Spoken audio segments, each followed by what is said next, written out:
¿Estás preparado para la palabra? ¿Seguro? Me dijo Darío que algo parecido había compartido la pastora Gaby el domingo pasado. Pero da igual, porque la palabra es posible que cuando insistamos en las temáticas parecidas es que Dios nos está hablando. Yo lo creo. Cuando Dios me dice varias veces la misma cosa, será porque quiere que avancemos en eso. De manera que prepárese para leer Evangelio de Mateo, capítulo 28, versículos del 16 en adelante. Vamos a leerlo en nuestra Biblia, en nuestros dispositivos, o más fácil, en la pantalla grande que se lee bastante mejor, por lo menos para mí, es bastante más fácil. Dice así, Mateo 28, 16. Pero los 11 discípulos se fueron a Galilea, al monte donde Jesús les había ordenado. Y cuando le vieron, le adoraron, pero algunos dudaban. Y Jesús se acercó y les habló diciendo: toda potestad me es dada en el cielo y en la tierra.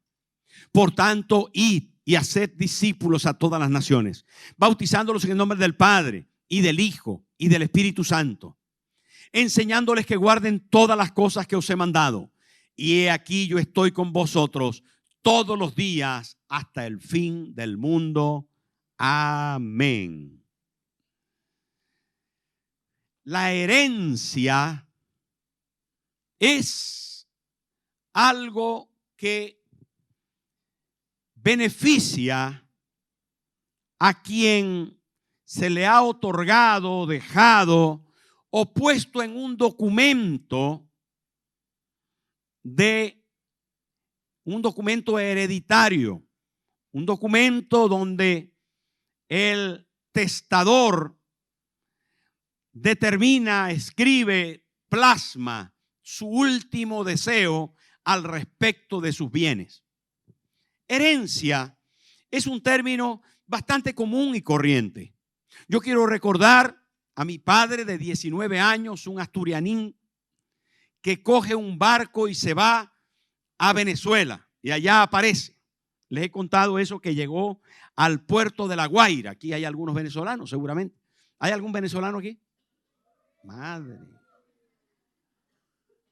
Están aquí. Se han venido. Bueno, yo también, maracucho, así que ya saben. Mi padre se fue allí de 19 años y llegó al puerto de La Guaira. Y les cuento un detalle ahí que me contaba él muchas veces. Dice: cuando llegué al puerto de La Guaira, lo primero que me llamó la atención es que los morenos que estaban ahí porteando los bultos me decían: Musiú, Musiú, Musiú, te llevo la maleta, Musiú. Y él se quedó así como: ¿por qué creen que yo me llamo Musiú? Pero bueno, es un tema que lo entienden los venezolanos, porque a los extranjeros se le llamaba Musiú, que viene de Messier. Pero ya sabéis que los venezolanos, como los latinos en general, pues somos particulares. Y cambiaron de Messier francés al Musiú. Y entonces lo llamaban Musiú.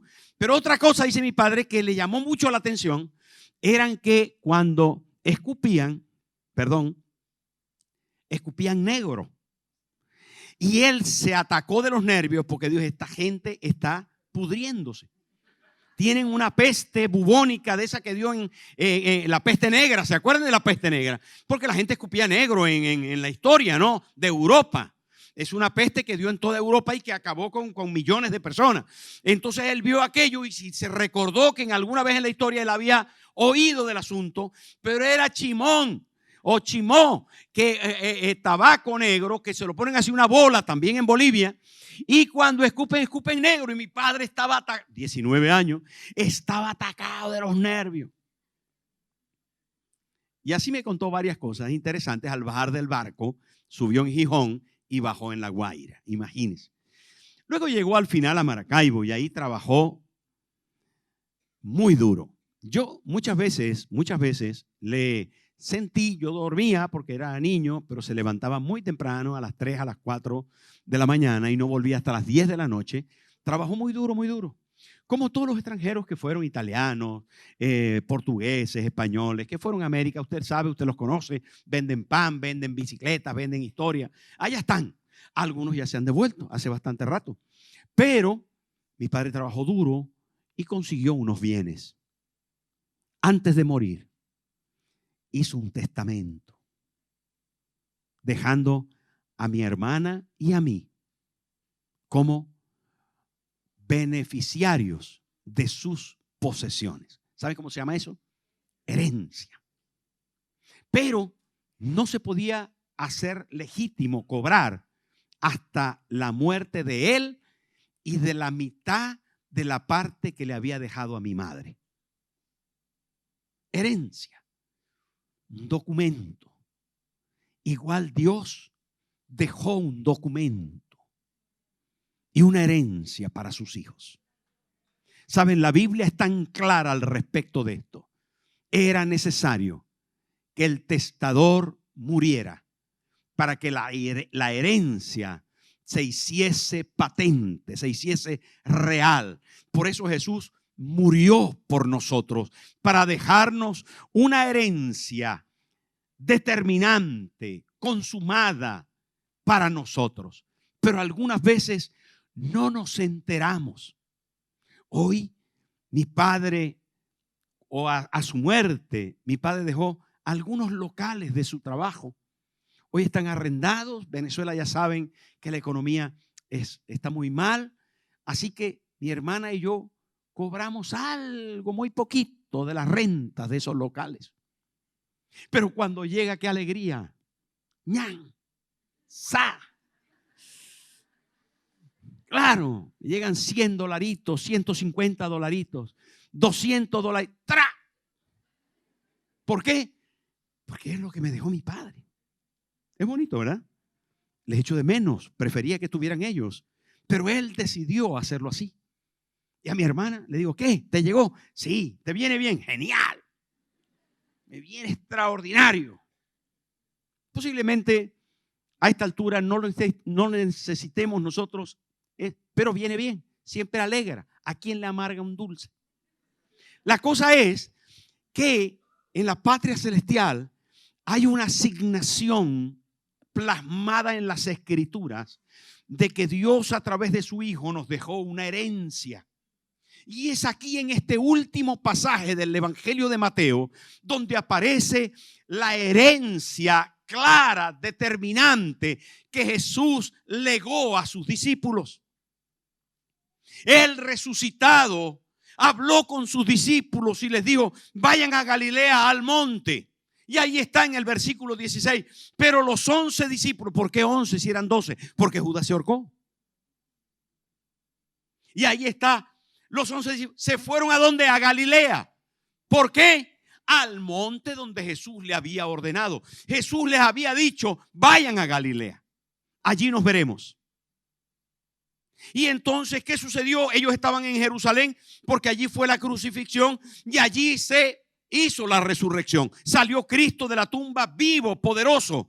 Y los discípulos se desplazaron desde Jerusalén hasta Galilea. Una jornada fuerte de camino, pero ellos en obediencia como buenos discípulos, como buenos alumnos, se fueron a Galilea. Y dice la Biblia que a un monte, no se sabe si era el monte de la transfiguración, donde Jesús se había transfigurado, o el monte de las bienaventuranzas, donde fue el primer sermón, pero era un monte. Y cuando ahí el versículo 16 habla de un monte, en primer lugar, nosotros tenemos que pensar que la herencia se recibe en el monte. Y valga pensar en la Biblia cuando hablamos de monte, en un lugar elevado, donde nuestra alma se eleva, donde nuestro espíritu queda con fuerza, con disposición de cercanía de lo celeste, de lo divino, de lo de Dios. Vayan al monte y ahí nos veremos. La herencia, estoy convencido que se recibe no en un ámbito terreno, no en un ámbito rastrero, no en un ámbito humano, sino cuando elevamos nuestra alma a lo divino. En primer lugar, debemos comprender entonces que la herencia celestial, la herencia de Cristo se recibe arriba, en su presencia. No cuando muramos, digo, cuando nuestro espíritu se eleva. Cuando nosotros tenemos conciencia de que lo espiritual tiene valor. Cuando nosotros tenemos conciencia de que lo de Dios necesitamos cobrarlo. Porque saben que una herencia puede ser rechazada o más bien olvidada u obviada. Una herencia puede ser menos valorada y no cobrada. Si usted tuviera una herencia de la que cobra poquito, ¿qué haría? ¿La olvidaba? Yo no. Por amor al esfuerzo de mi padre y de mi madre para nosotros como hijos, aunque cobrara €1, yo lo cobraba. No solo por el valor monetario, sino por lo que representa. Pero cuando hablamos de la herencia celestial, no es €1, no es €1, es vida, es salud, es futuro, es visión, son sueños, es protección, y ya lo vamos a ver. Pero la primera cosa de la que estamos hablando es que esa herencia se cobra en el monte. Amén. Ahí está. Está allí. ¿Por qué tenía que entrevistarse con ellos para darles los últimos elementos, la herencia final, digamos así? ¿Por qué tenía que ser en el monte? No lo sé, pero Él lo dispuso así. Y cuando adoramos aquí, qué bonito. Felicito a la alabanza. Nuestro Dios, Rey, se mueve la gloria de Dios. ¿Sí o no? En esa presencia se cobra su herencia. En esa elevación se cobra su herencia. Pero el versículo 17 dice otra cosa. En segundo lugar, y cuando le vieron, le adoraron, pero algunos dudaban. Me estaba adelantando. En su presencia, cuando le adoramos.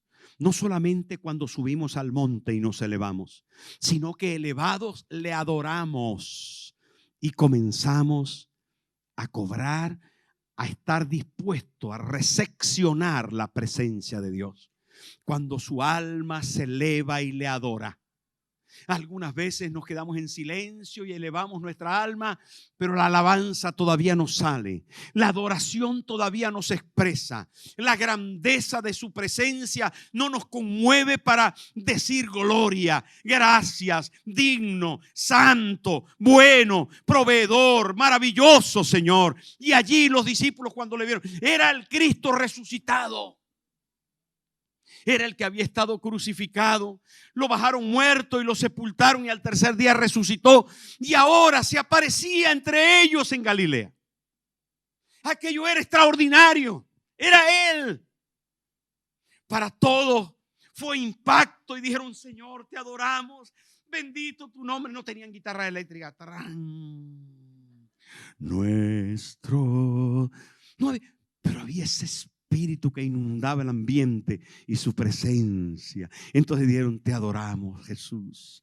Santo, digno, glorioso Señor. Qué maravilla tenerte aquí. Pero hay algo humano que aparece en el versículo que dice, y algunos dudaban. Normal. Le habían visto crucificado, traspasado, ensangrentado, lo habían visto coronado de espinas y ahora estaba allí de pie. Algunos dudaron. ¿Saben qué dice Jerónimo, uno de los teólogos más importantes en la historia de la iglesia primitiva? ¿Saben qué dice? Dice que esta duda realmente, sus dudas aumentan nuestra fe, porque dejan ver que los discípulos no eran unos incautos. Ay, sí, yo creo todo. No. Dudaban también como nosotros. Tenían también sus falencias en relación a la fe. Tenían sus limitaciones en el crecimiento porque lo iban haciendo poco a poco. Y dice allí, le adoraron, pero algunos dudaban. Y es que entre nosotros, aunque algunos, la mayoría tengamos las manos levantadas y digamos gracias, dentro de nosotros hay cierta duda. Todavía queda espacio por recorrer en la vida cristiana. Todavía nos queda algunas cosas que tenemos que superar. Y decimos, yo mismo como pastor, algunas veces cuando veo cosas tan sorprendentes, ¿será verdad? ¿Será verdad? ¿Por qué me pondrían Tomás? No lo sé, pero yo a veces necesito ver 2 veces la cosa, porque no me gustan las exageraciones en la fe. No me gusta, hermano, de verdad, se lo digo de verdad. No me gustan los aspavientos. No me gustan el fanatismo que desvía la personalidad. A mí me gusta la emoción, evidentemente. Me gusta ser positivo y adorar al Señor y darme entero. Pero algunas cosas raras, algunos extremismos, fanatismos, algunas cosas de velo, de ropa, de tal, de historia, eso no me gusta nada. Por eso Nueva Vida es así, de simple, tranquila, bendecida, quieta. Pero cuando tenemos que saltar, saltamos. Y cuando tenemos que alegrarnos, nos alegramos. Y hacemos las cosas de forma correcta y ordenada. Usted ve aquí que toda la gente está ordenada. Aquí no sale algún loco aquí a danzar a tal. No, en el tiempo de predicación no, lo sientan. Porque somos ordenados.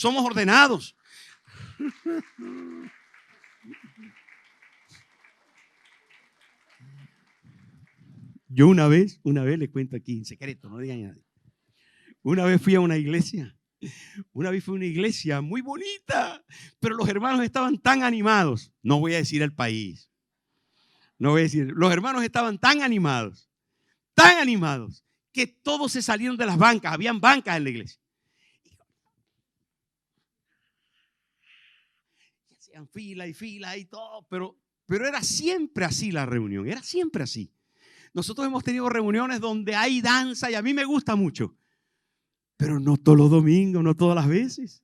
Aquello era una fiesta tremenda. Y ¿saben qué? Bien, pero aquí en Nueva Vida, más tranquilos, más ordenados, más... ¿Por qué? Bueno, porque entre otras cosas el pastor es así. Es posible que me quede mucho por mejorar, por aprender, por desarrollar. A esta gente también le quedaba. Y dice, me gusta eso, como dice Jerónimo, el teólogo, y como dicen muchos comentaristas, pero algunos dudaban. ¿Saben qué? Esta gente era como yo, como nosotros, que no estamos completos, que necesitamos más. Pero ante la realidad de la necesidad, estaba allí Jesús con ellos. Jesús estaba con ellos y dice la palabra que cuando estaba con ellos, realmente, hablando de la herencia, era una herencia que se recibe adorándole y adorándole a pesar de cualquier necesidad que tengamos de crecer. Adorar a Dios nos ayuda a mejorar nuestra duda, nuestra debilidad, nuestro conflicto, cualquiera que sea y como se llame. Adorarle te va a bendecir. Adórale en la cocina, adórale en el baño, adora en la cama, adora en la escuela, adora en el metro, adora en el autobús, adora en el coche, adora en la noche, adora en el día, adora cuando estés triste y cuando estés alegre, adora. Adorar garantiza que tu herencia va a ser cobrada. Adorar garantiza que Jesús, ¿sabe qué hizo cuando ellos comenzaron a adorarle? Lo dice ahí el versículo en el capítulo 28, 18. Mire, qué bonito. Cuando ellos comenzaron a adorar y algunos dudaban porque tenían su cosa, dice, Jesús se acercó. No hay en el mundo adorador al que Dios no se acerque.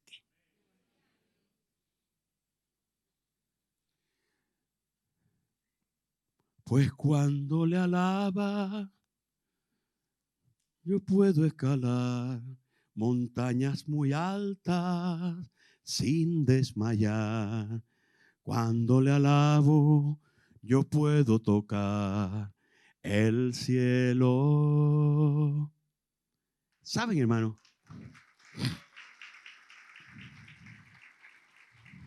La adoración desde la realidad de un monte y en la presencia de Jesús te eleva hasta que llegas al nivel donde Jesús se acerca.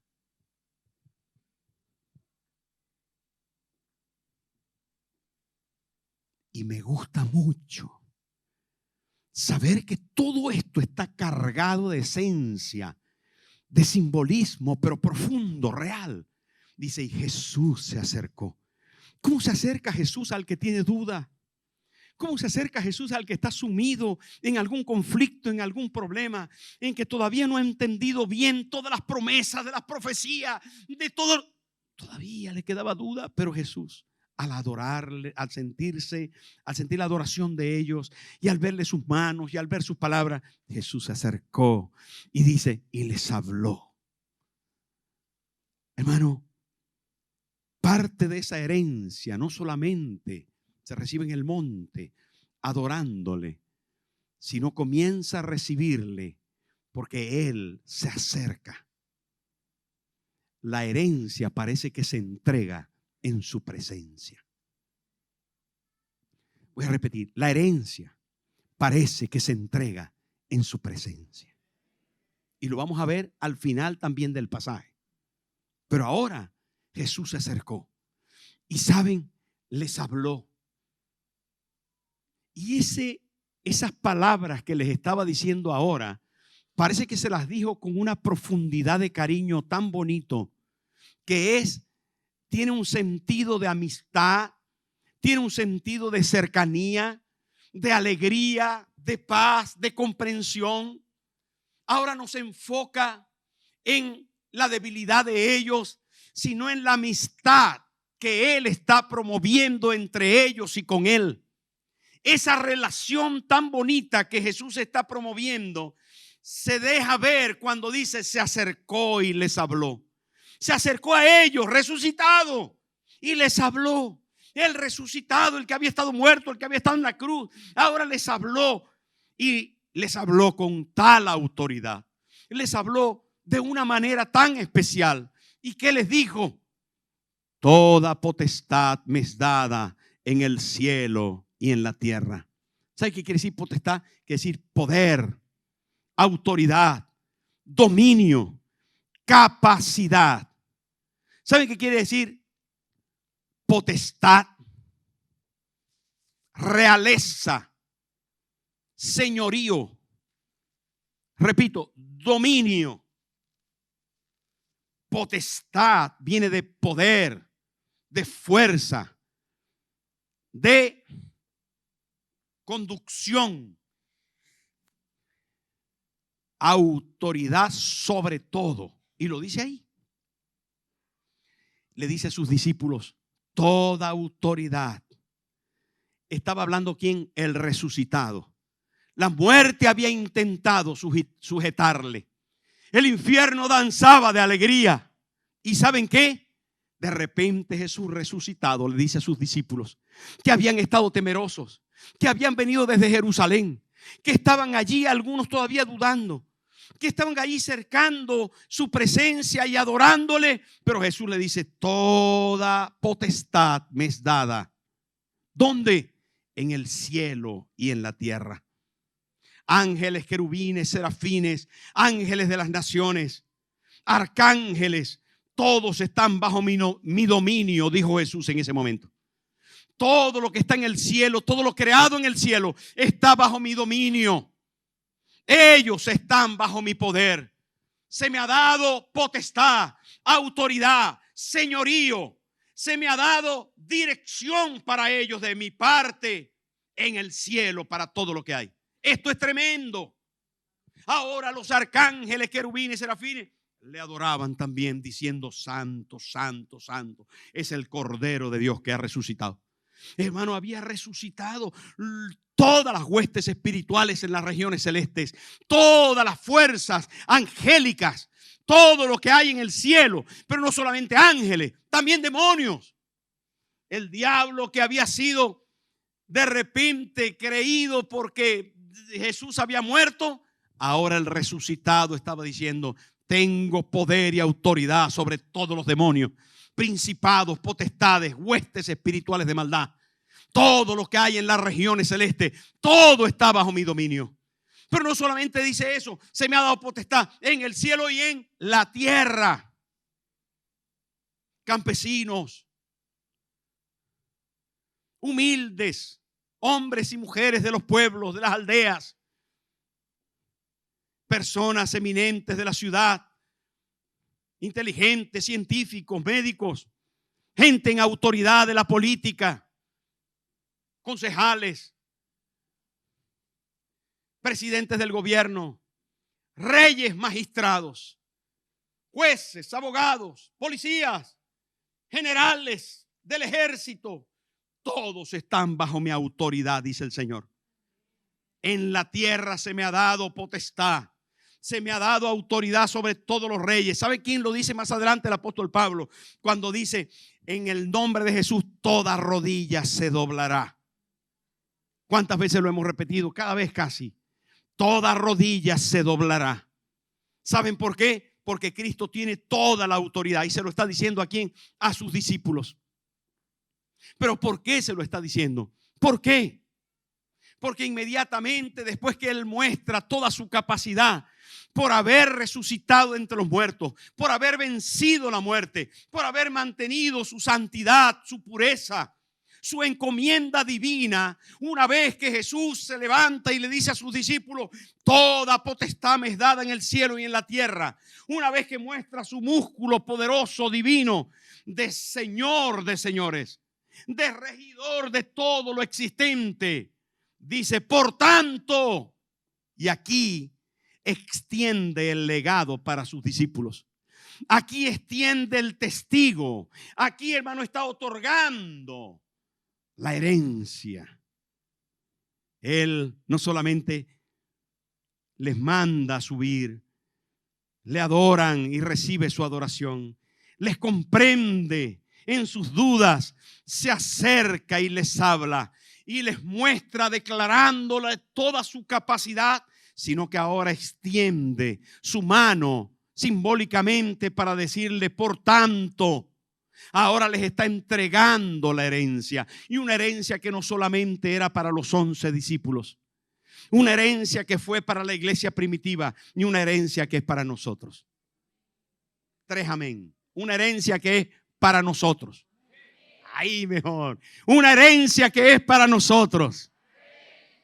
Hermano, esto se lo dijo a los discípulos, pero es para la iglesia de todos los tiempos.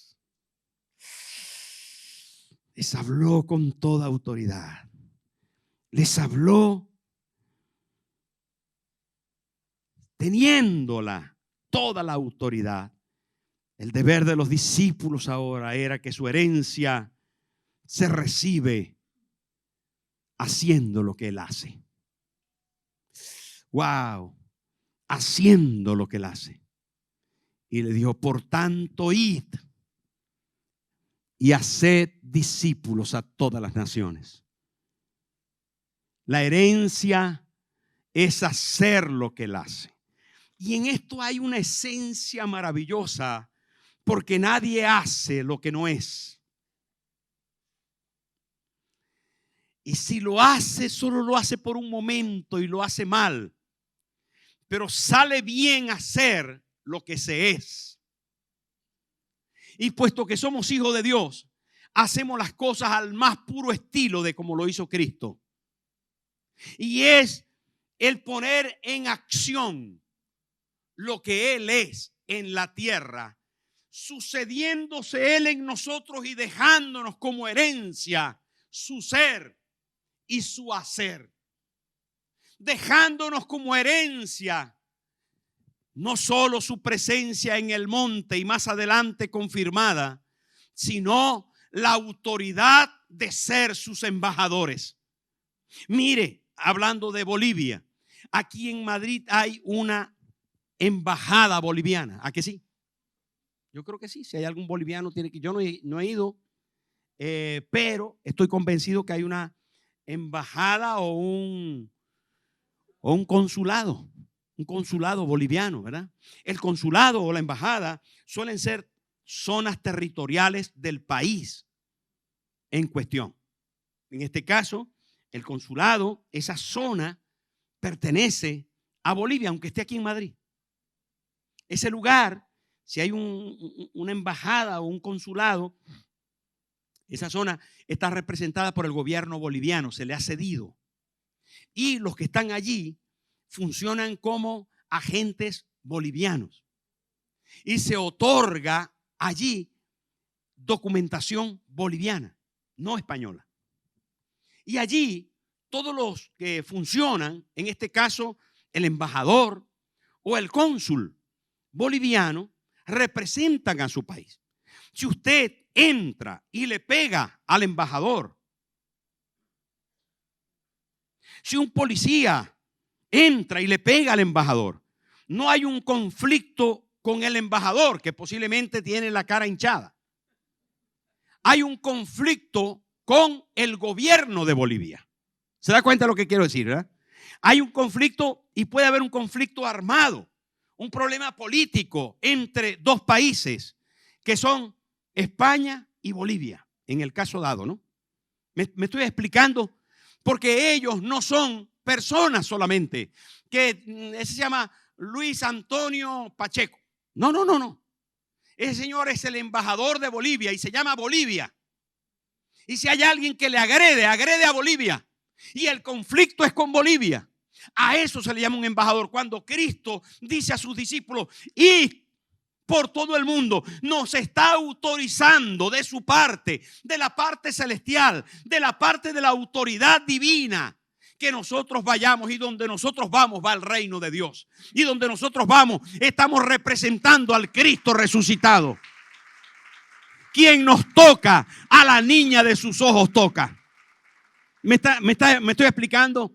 Hermano, ¿quién atenta contra nosotros? Ahora, nosotros tenemos todo el poder y toda la autoridad y toda la capacidad en el cielo y en la tierra para representar a Cristo, porque Él lo dijo. Esa es nuestra herencia. Es una herencia que garantiza, el reino garantiza mi paga. ¿Cuántos dicen amén? El reino garantiza que yo tengo todas las características propias del reino de los cielos: salud, bendición, autoridad, dominio. Yo le puedo decir a los demonios, se van de aquí, y los demonios hacen ¿Por qué? Porque tengo la autoridad celestial. Y eso es una herencia, está ahí. Está ahí Jesús diciéndoselo a sus discípulos. Y ellos están así con los ojos cuadrados, diciendo todo eso. Señor, nosotros vamos a ir ¿a dónde? A todas las naciones de la tierra. ¿Dónde? ¿A Ecuador también? También. ¿A Venezuela? Para allá está Maduro. No importa. A España también. Y a Francia, pero hablan francés también. Alemania también.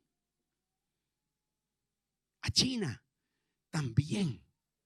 Si nosotros lográsemos, hermano, entender esta herencia que Jesús nos legó, que nos dejó, si nosotros lográsemos comprender la autoridad de la que se nos ha revestido, caminaríamos de otra manera. Usted ahora que vaya por la acera de por ahí del barrio, usted debería caminar de otra manera. Pues, cuidado, que aquí va un hijo de Dios, heredero de su poder, su autoridad y su gracia. Heredero. Yo soy heredero del reino de Dios. El rey me dijo, toda potestad me es dada en el cielo y en la tierra, por tanto id y haced discípulos. Pero ¿saben qué es hacer discípulos? Es enseñar lo que hemos recibido. Si nosotros como discípulos somos alumnos, aprendices, sentados en la escuela del Maestro Jesús, entonces nosotros vamos a enseñar a otros a que se sienten a aprender en la escuela de Jesús. Pero esa escuela no solo es una escuela, también es un cuartel. También es una escuela armada, una escuela con propósito, pero también es una iglesia donde nosotros estamos y somos miembros uno de los otros, cuerpo de Cristo.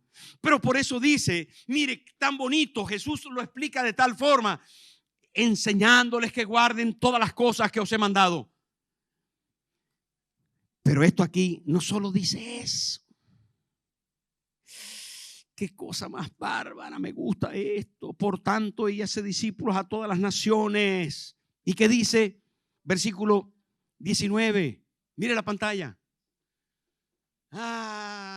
El viernes tuvimos bautizo, fue bonito. Unos hermanos bajaron a las aguas del bautismo. ¿Quiénes se han bautizado ya? A ver la mano. Levante la mano alta a los que se han bautizado. ¡Alta! Gracias. Baje la mano. todos los demás deben ser bautizados. Lo dice la palabra ahí. Mire, dice, por tanto, id y haced discípulos a todas las naciones. ¿Qué dice aquí? ¿Qué dice? ¿Cómo? ¿Por qué? Si no es tan importante. A mí cuando era niño me echaron una agüita así. Mi mamá me llevó a bautizar y con mi papá y me echaron una agüita así. ¿Sabían que Moreiva, a pastor Moreiva, la llevó a bautizar mi abuelo? Éramos del mismo pueblo. Entonces mi abuelo era padrino de Moreiva. Porque su papá le cortaba el pelo, era peluquero en el pueblo, y le cortaba el pelo a mi abuelo. Y resulta que mi abuelo era amigo de llevar a bautizar gente. Y como era un señor pudiente, tenía muchos ahijados, se llama, ahijados. Y entre otros, Moreiva era su ahijada. Por ahí ya venía la cosa, que sí. Por ahí venía la cosa. Se echaban un poquito de agua al bebé, así. Pero cuando la Biblia habla de bautismo, habla de inmersión, de agua que tape, que te cubra, de inmersión. Por eso Juan el Bautista bautizaba en el río Jordán, no con un poquito de agua de la casa, no. Por eso es que en el libro de los Hechos, cuando el etíope eunuco iba en la carroza con Felipe, llegó un momento en que el etíope eunuco dijo, aquí hay agua, porque llegaron a un río. Y le dijo a Felipe, aquí hay agua, ¿qué impide que yo sea bautizado? Y Felipe dijo, no impide nada, siempre que tú creas de todo corazón. Si tú crees de verdad, de todo corazón, puedes ser bautizado. Ese es uno de los requisitos más importantes, creer en Cristo como Señor y Salvador de todo corazón. Pero el bautismo en la Biblia nunca fue por aspersión, siempre fue por inmersión. Y cuando aquí está hablando del bautismo, está hablando de que el bautismo es un símbolo de la unión con Cristo, de sumergirme en Cristo de forma completa, una unión con Cristo en su muerte y en su resurrección. Esto es un bautisterio aquí. Y entonces aquí lo llenamos de agua. Y la gente que se bautiza, normalmente le hacen así, que le tape el agua y se levanta. Es como el símbolo de la muerte y la resurrección. ¿Por qué? Porque Jesús lo dijo. Mírenlo. Bautizándolos. Está hablando Jesús resucitado a sus discípulos, dándoles la herencia. Digo, para cobrar la herencia, tienen que bautizarse. Porque bautizarse es identificarse conmigo. Yo quiero que sean como yo soy para que cobren. Para cobrar la herencia hay que ir al banco y firmar el papel. Para cobrar la herencia cristiana hay que bautizarse. Usted no se ha bautizado, ya puede inscribirse.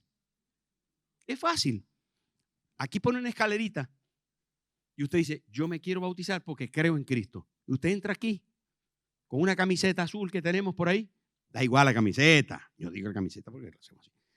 Ven aquí y aquí hay 2 o 3 pastores y hacen así. Por cuanto tú has creído en el Señor Jesucristo y has dado testimonio que Él es tu Señor y único Salvador, yo como ministro del Evangelio te bautizo en el nombre del Padre, del Hijo y del Espíritu Santo. Amén. Bautizado. ¿Por qué tan importante eso? Sí, es muy importante. ¿Por qué? Porque lo dijo Cristo. Y para nosotros la Biblia es muy importante. Si no le damos lugar a esta palabra, entonces, hermano, no cobramos la herencia, porque está aquí descrito lo que hay que hacer. Y entonces no solamente hay una unión con Cristo en su muerte y resurrección simbólica, pero real, sino que también perdona o lava nuestros pecados. Y eso es un símbolo de que estamos limpios delante de Dios. Es un símbolo, pero es un símbolo necesario, físico y cumplido. Pero además es una unión con todo el pueblo de Dios que se ha bautizado. ¿Saben, hermano? La iglesia cristiana, sea católica, evangélica, protestante, lo que sea, toda la iglesia cristiana siempre tuvieron bautisterios, pilas bautismales.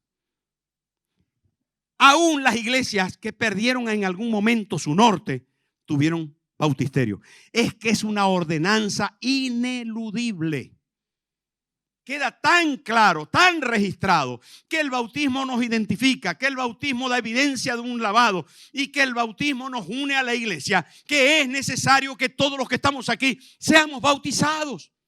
No sea rebelde, no se oponga. Es algo muy sencillo. Hay cosas que en la vida cristiana hay que hacer. No que ya yo fui, no sea rebelde. No es que a mí me bautizaron, no sea rebelde. Venga, entre apúntese, le van a explicar un poquito más y entre las aguas del bautismo, identifíquese. ¿Cuántos dicen amén? Dele un codacito así suavecito al que tiene al lado. ¿Ya te bautizaste?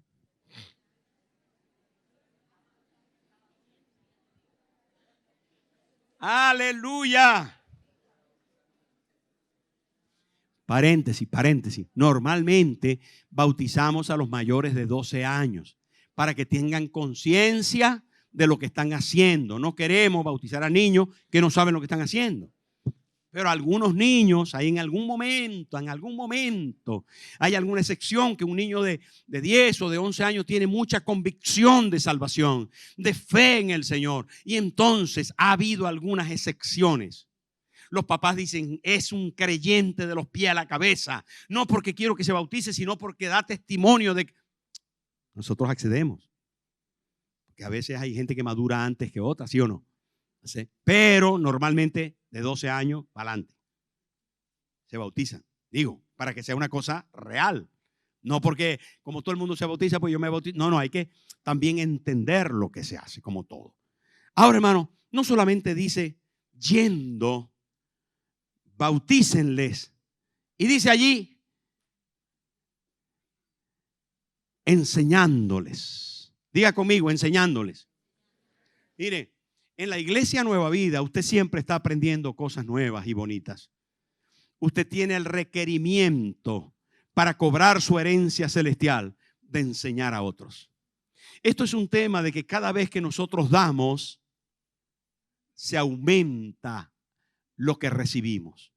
Cada vez que damos, somos más felices y crecemos en la gracia. Más bienaventurado es dar que recibir. Felices los que dan. Felices los que puedan compartir su fe. Mire qué testimonio más bonito el de Fío, que pudo compartir su testimonio allí en su trabajo.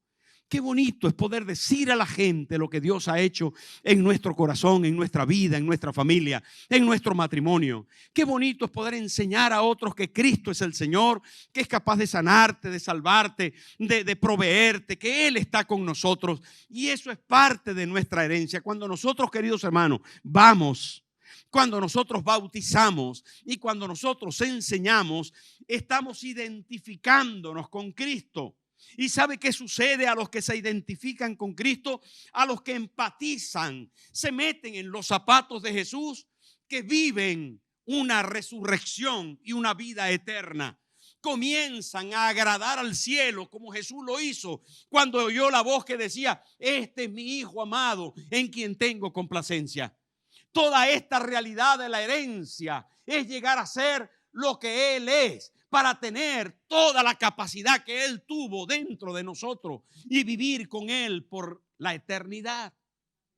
Esta realidad se hace patente cuando lo comenzamos a hacer y a ejecutar y nos damos cuenta que se cumple la quinta y última parte de esta realidad de obtener la herencia que Jesús nos dio.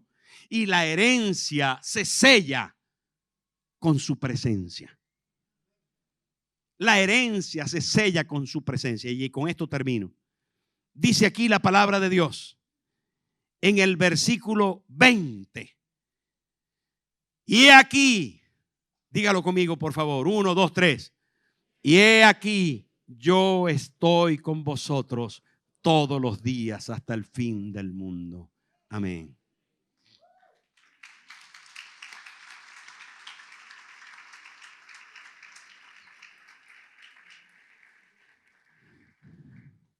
La fiel y maravillosa promesa de que Él estará con nosotros. Su herencia se recibe con Él. con Él. Si Él está conmigo, no tengo miedo. Si Él está conmigo, lo voy a lograr. Si Él está conmigo, querido hermano, como lo dice, podían estar los discípulos tristes y angustiados.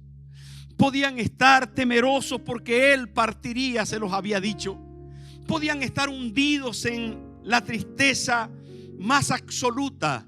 Pero cuando ellos oyeron, yo voy a estar con vosotros, el ánimo volvió, la alegría volvió, el sentido de urgencia para la labor volvió.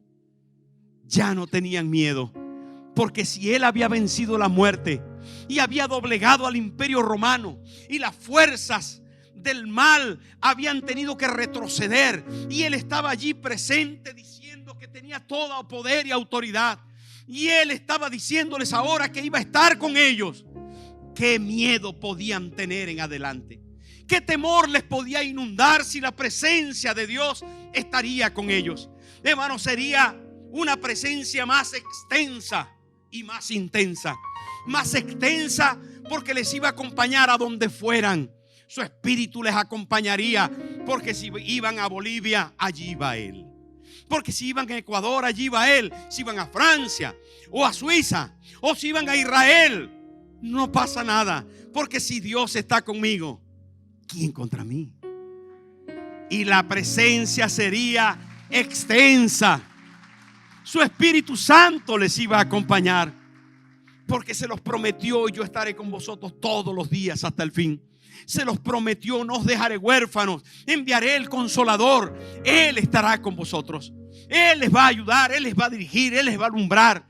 Extensa, extensa, no tengas miedo. Aunque ande por valle de sombra de muerte, no temeré, porque tú estarás conmigo.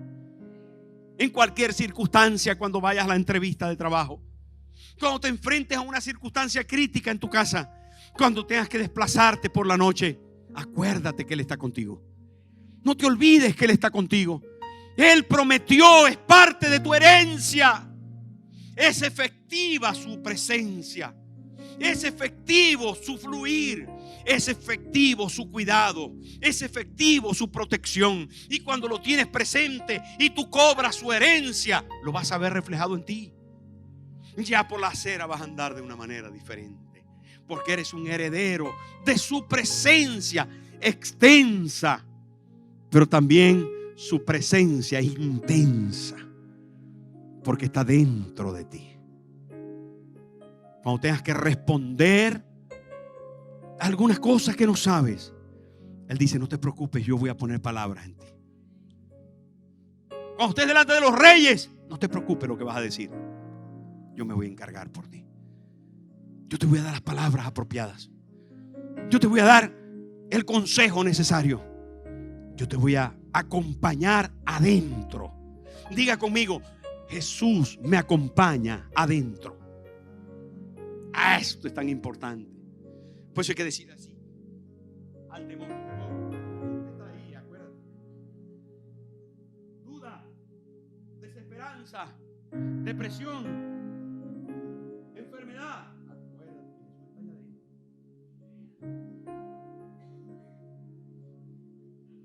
Tendrá que irse. Tendrá que irse en el nombre de Jesús. El Espíritu Santo hará su morada en nuestro interior, en el interior de cada creyente. Él dijo a sus discípulos: recibid el Espíritu. Él está con nosotros para respaldar nuestra causa. Él está con nosotros, hermanos, para llenarnos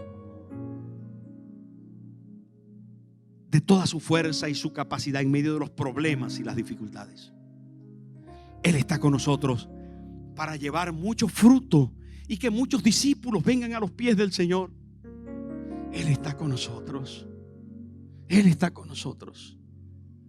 Ahora en la próxima reunión estará con nosotros el pastor Eduardo Joseph de Israel. Y el día miércoles a los líderes nos contó un testimonio de que cuando comenzó la guerra, sintió del Señor abrir la puerta de su casa. Me gustó eso, pastor. Estás aquí. Bienvenido, estás aquí. Bienvenido.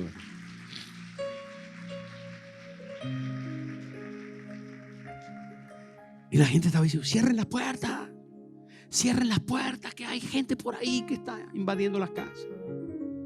Y él sintió de abrir la puerta. Y los vecinos entraron, entró gente. 30 personas entraron ahí a su casa para buscar ahí refugio.